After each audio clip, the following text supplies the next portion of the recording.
전에 우리가 함께 읽은 요엘서 1장 13절에서 14절 말씀입니다. 제가 짧으니까 한 번 더 봉독해 드리겠습니다. 제사장들아 너희는 붉은 배로 동이고 슬피 울지어다. 제단에 수종 드는 자들아 너희는 울지어다. 내 하나님께 수종 드는 자들아 너희는 와서 굵은 베옷을 입고 밤이 새도록 누울지어다. 이는 소제와 전제를 너희 하나님의 성전에 드리지 못함이로다. 너희는 금시기를 정하고 성회를 소집하여 장로들과 이 땅의 모든 주민들을 너희 하나님 여호와의 성전으로 모으고 여호와께 부르짖을지어다. 아멘. 아멘. 오늘 제목을 한번 같이 따라해 보겠습니다. 여호와께 부르짖으라. 여호와께 부르짖으라. 아멘. 이제 달력이 한 장 남았습니다. 그리고 한 장 남은 달력의 3분의 2가 지나가고 있습니다. 이때쯤이 되면 저는, 아니 대부분의 사람들은, 특히나 성도들은 1년을 어떻게 살아왔는지, 그리고 나와 함께 하신 하나님의 은혜는 어떠했는지 점검하게 됩니다. 여러분도 그런 시간을 보내고 계십니까? 그리고 난 뒤에 감사하게 되고 또 어떤 부분에서는 후회하게 되고 회개하게 되고 새로운 다짐과 계획을 하는 시간을 갖게 됩니다. 작년부터 시작된 팬데믹 상황에서도 우리 성도들과 저희 가족을 지켜주신 하나님께 먼저 감사를 드립니다. 아멘. 어떤 것보다도 우리의 생명을 지켜주시고 우리의 안전을 지켜주시고 하나님 앞에 나와 예배할 수 있는 은혜를 주신 하나님께 영광과 찬양을 드립니다. 우리 하나님께 영광의 박수 한번 올려드리겠습니다. 하나님 진심으로 감사드립니다.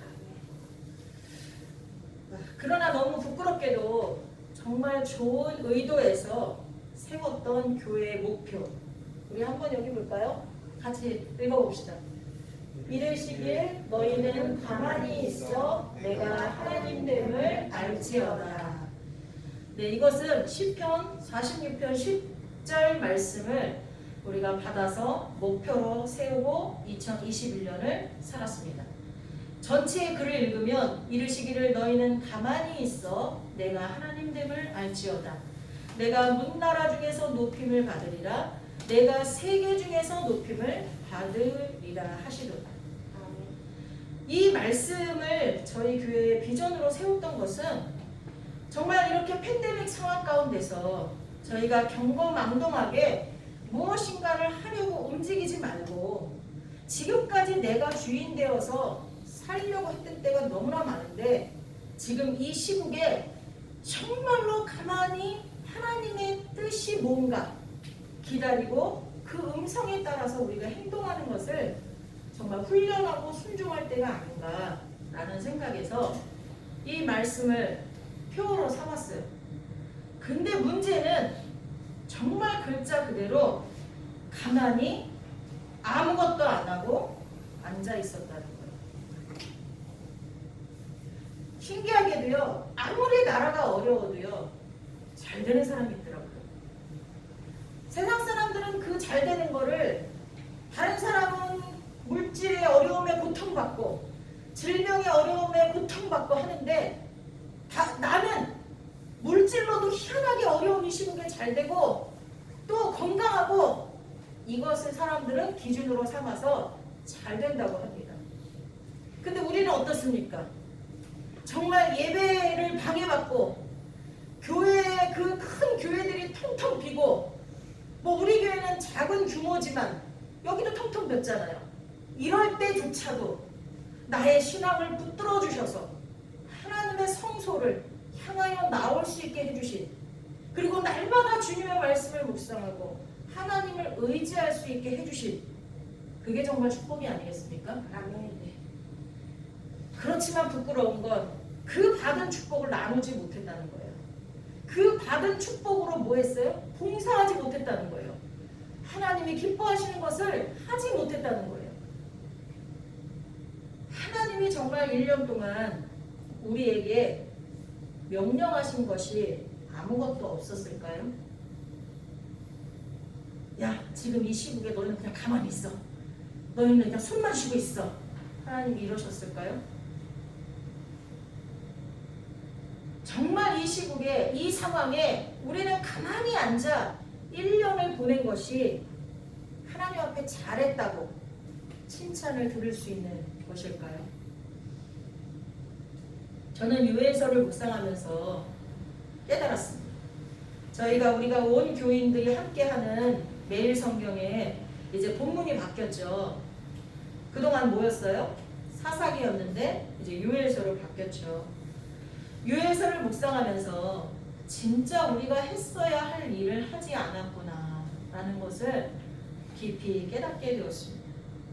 마치 한 달란트 받은 종이 하나님을 오해하고 하나님은 굳은 사람이라 딱딱한 사람이다. 이기적인 분이다. 사람이 아니고 이기적인 분이다.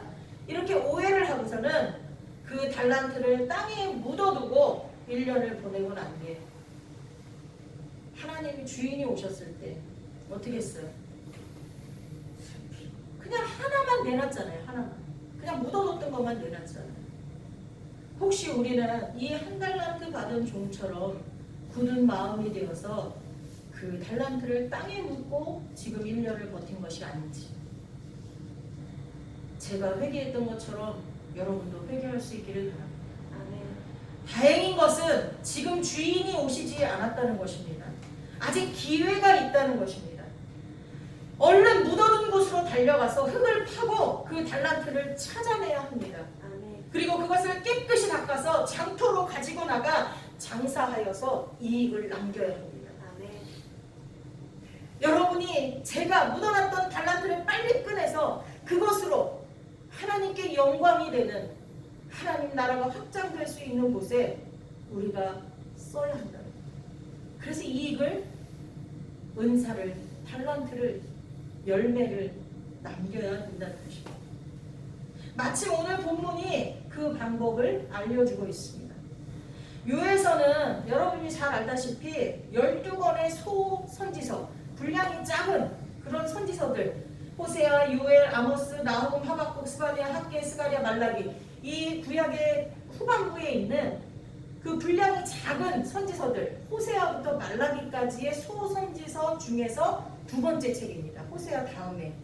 그리고 그것도 아주 짧은 3장으로 되어 있습니다. 매일 성경을 묵상하는 분들은 읽으셔서 아시겠지만 요엘서는 호세아서에서 이미 말했던, 호세아서에서 뭘 말했냐면 하나님을 사랑하지 않기 때문에 이스라엘이 멸망할 것이다. 그러나 미래의 새 언약 체결을 통해서 인애의 열매를 맺는 새로운 백성이 태어날 것이다 라고 호세아에서 말했다면, 그 내용 중에 새 언약의 축복과 그 축복으로 인해서 어떤 일들이 일어날 것인지를 보여주는 종말의 프로그램을 제시하고 있습니다. 하나님을 사랑하지 않아서 멸망할 거야. 그런데 앞으로 다시 회복될 거야. 그 사이에 어떤 일이 일어날지 그거에 대해서 말해주고 있는 내용이 요엘서입니다. 좀 더 구체적으로 말하면 요엘서는 호세아서에서 잘 나오지 않는 내용, 즉 유다의 멸망, 그 이후 열국의 심판과 자연 질서의 붕괴를 언급하고 있습니다. 자, 여러분 요엘서를 읽으면서 무슨 생각이 듭니까?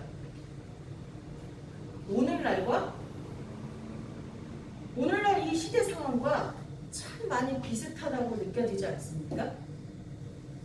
그래서 더욱 제게는 은혜가 되었습니다. 여러분에게는 어떠셨는지 모르지만 제게는 은혜가 넘치고 넘쳤습니다.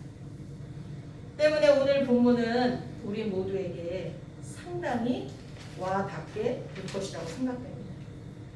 말씀이 선포되는 내내 회개와 결심이 세워지리라 기대합니다. 오늘 본문의 핵심은 이렇습니다. 하나님은 우리가 징계받기를 원하시지 않습니다. 심판받는 건 더더욱 바라시는 바가 아닙니다. 그러나 우리는 어리석어서 늘 죄 가운데 거합니다. 사사기 시대도 그랬죠. 하나님이 구원해 줬는데, 사사들을 통해 구원해 줬는데도 계속해서 다람쥐 쳇바퀴 돌듯 죄악을 반복하는 모습을 볼 수 있었습니다. 그 이전 출애굽해서 광야에서도 마찬가지였습니다. 중세 시대에도 그랬고, 오늘날 지금 이 시대 이 자리에 있는 우리도 그렇습니다. 하나님 없이도 잘 살 수 있을 거라는 착각, 하나님이 왕이 아니라 내가 왕인 삶을 살려는 어리석은 모험, 우리 안에 잉태된 가득 찬 욕심들은 늘 장성해서 죄악으로 태어날 때가 많습니다. 그것이 문제. 결국 이러한 죄악들은 절대 죄와 타협하지 않으시는 하나님께 심판받게 되어 있습니다. 그러나 하나님은 당신이 사랑하는 당신의 백성들이 심판으로 멸망받는 것을 원하지 않으십니다. 그래서 오늘 말씀하고 있는 게 본문입니다. 제사장들아, 너희는 굵은 배로 동이고 슬피 울지어다. 오늘날로 말하는 목사들아, 너희는 통곡하며 회개되라. 너희의 죄를 위해서도 그렇고, 이 공동체 교회를 위해서도 그렇고, 이 나라 이 민족을 위해서도 통곡하며 회개해라. 우리에게 말씀하십니다. 또 말씀하십니다. 제단에 수종드는 자들아, 너희는 울지어다. 이게 뭐예요? 예배를 준비하는 모든 자들아, 너희는 통곡하며 회개할지어다. 팬데믹 때문에 예배를 전혀 못 드리고 20명으로 국한해서 동영상을 제작하는 팀만 예배 드려야 할 때가 한동안 있었습니다. 그 사람들이 누구예요? 예배를 준비하는 자들, 제단에 수종드는 자들이잖아요. 그들이 울어야 된다는 거예요. 왜? 지금 이 자리가 텅텅 비었어. 다 꽉 채워서 하나님을 예배해야 되고, 그리고도 자리가 남아서 세상에 나가 믿지 않는 자들을 데리고 와서 채워야 되는 이 마당에 하나님을 믿는 자들조차도 나오지 못하는 이 시대, 그때 울었어야 한다는 거예요. 근데 우리는 울기보다는, 야, 저 교회는 왜 나라에서 하라는 거 안 해? 왜 저 교회는 예배를 50%도 넘게 드리는 거야? 왜 저 교회는 저래? 막 이러면서 서로 우리들끼리 비판하고, 각자 받은 은혜가 달라서 그 받은 은혜만큼 예배를 드리는 모습이나 모든 게 다른데 그 다름을 서로 비난하는 시간들을 보내지는 않았는지.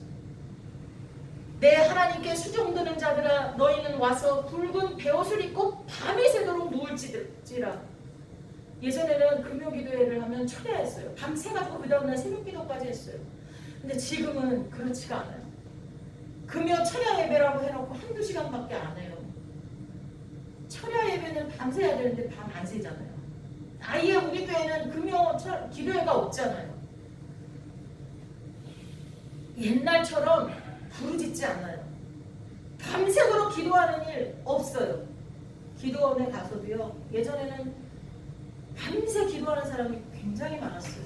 근데 지금은 아무리 오래 기도하는 사람도요, 미리 자기가 깔고 누울 자리를 만들어 놓고 이불까지 다 세팅해 놓고 기도를 해요. 그러다가 기도가 끝나면 바로 누워서 자요. 밤이 맞도록 기도하는 하는 사람은 정말 운동장만한 그런 기도원에서 한두 명밖에 없어요. 제가 본 건 그래요. 다 누워 자요. 아니, 누워 잘 걸 미리 세팅해놔요. 너희는 금식일을 정하고 성회를 소집하여 장로들과 이 땅의 모든 주민들을 너희 하나님 여호와의 성전으로 모으고 여호와께 부르짖으라.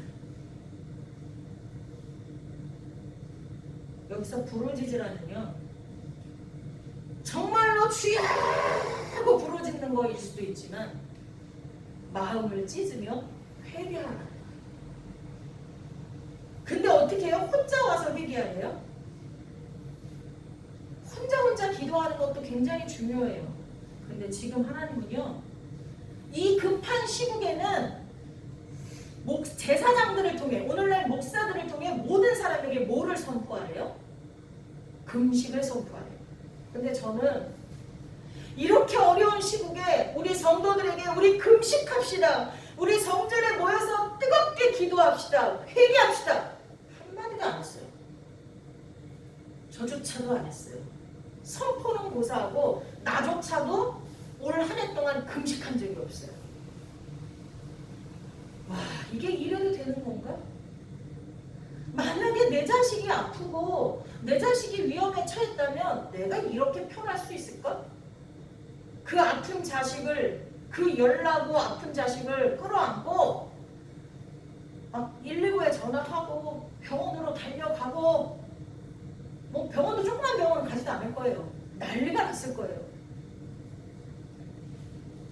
하나님은 지금 그런 마음이신데 우리가 빨리 돌이켜서 회개하고 이게 끝나기를 원하시는데, 이게 2024년까지 갈 거라고 과학자들은 얘기하고 있어요. 의사들은 얘기하고 있어요.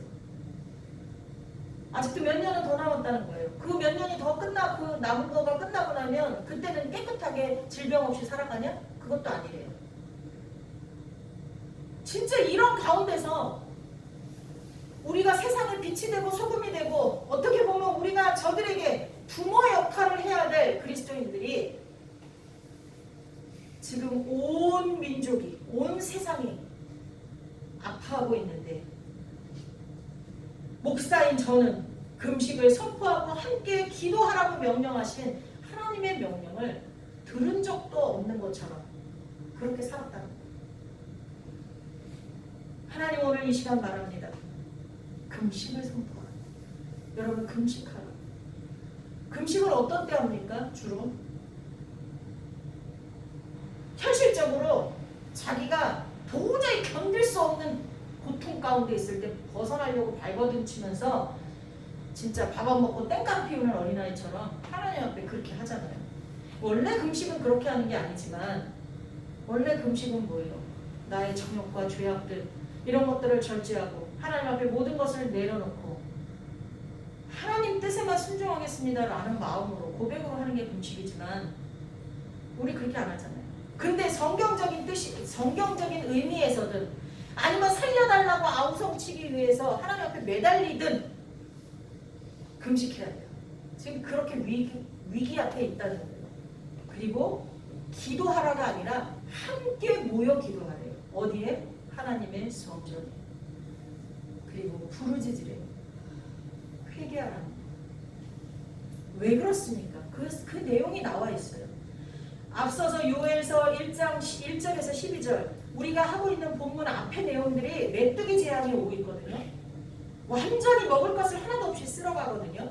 근데 그 재앙은 심판의 날인 여호와의 날, 한마디로 얘기하면 역사적으로 요엘서가 쓰여질 당시에는 이 여호와의 날을 언제로 생각하냐? 유다의 멸망, BC 586년 북쪽에 있는 바벨론에 의해서 유다가 완전히 멸망하는 그 시대를 역사적으로 말하고 있으며, 동시에 우리가 앞으로 맞을 예수님이 구름 타고 오시는 마지막 재림, 그것을 동시에 의미하고 있는 날입니다. 그 여호와의 날에 전조이래요. 메뚜기 재앙도요, 4번이나 몰아치니까 완전히 다 그냥 먹을 게 싹 없어지고 황폐해지는데, 그게 끝이 아니라 심판의 날인 여호와의 날 이전에 오는 전조라는 거예요. 그렇기 때문에 우리가 이 재앙, 메뚜기 재앙을 직면해야 한다는 거예요. 피할 수 없다는 거예요. 그나마 그걸 직면해야 여호와의 날을 견딜 수 있는 거예요. 여호와의 날은 메뚜기 재앙과는 비교할 수 없을 만큼 파국의 날이 될 것이기 때문에 우리가 메뚜기 재앙 앞에서 어떻게 해야 되냐? 회개하고 부르짖어야 돼요. 그래야 남은 자가 있어요. 그때는 성경에 기록된 대로 먹을 것이 떨어지는 것은 물론이고 그날에는 하나님의 성전도 안전하지 못할 것이라고 했어요. 오늘날 이 성전이 안전합니까? 똑같이 코로나가 걸려도 어떤 식당에 가서 걸리면 걸리면 욕을 덜 먹는데 여기 와서 걸리면 어떻게 돼요? 완전히 쏟아지는 욕을, 완전히 평생 먹을 욕을 다 먹게 되어 있잖아요. 성전에도 기쁨이 그치고 통곡과 아우성만 있을 것이라고 말하고 있습니다. 그러니 메뚜기 재앙에 관하여 반드시 신학적으로 평가하고 영적으로 해석해야 합니다. 오늘 우리 앞에 닥친 모든 재앙이 마지막 심판은 아닐지라도 그것을 영적인 시각으로 해석하지 않는다면, 지금 우리가 겪고 있는 이 팬데믹 상태를 영적인 시각으로 보지 않는다면 우리가 겪는 일에서 영적인 유익을 얻지 못할 것이라는 것입니다. 오늘 내가 직면하고 있는 크고 작은 어려움이 있을 것입니다. 사람마다 다 다르겠지요. 그리고 또 우리나라가, 온 세계가 당면하고 있는 크고 작은 고통들이 있습니다. 우리는 어떠한 자세, 이러한 고통 가운데 어떠한 자세를 취하고 있는지 여러분 말씀의 거울 앞에서 서시기를 바랍니다. 그것에 나의 모습을 비추어서 지금 이 시대에 하나님이 요구하고 있는 것들을 잘 감당하고 있는지 보아야 할 것입니다. 그리고 여호와께 부르짖기를 바랍니다. 더 이상 부르짖지 않는 이 시대에 하나님만 의지하고 부르짖을 수 있는 남은 자들이 되시기를 예수님의 이름으로 축복합니다. 기도하겠습니다. 주님, 지금이 부르짖을 때임을 알게 하시니 감사합니다. 주님, 지금이 더 힘써 모여야 할 때임을 알게 하시니 감사합니다. 2022년에는 힘써 모이게 하시고 모일 때마다 부르짖게 하시옵소서. 회개하고 은혜를 구하고 우리의 부르짖음을 외면하지 않으시는 하나님만 바라보고 의지하는 저희들이 될 수 있도록 도와주시옵소서. 예수님의 이름으로 기도하옵나이다. 아멘.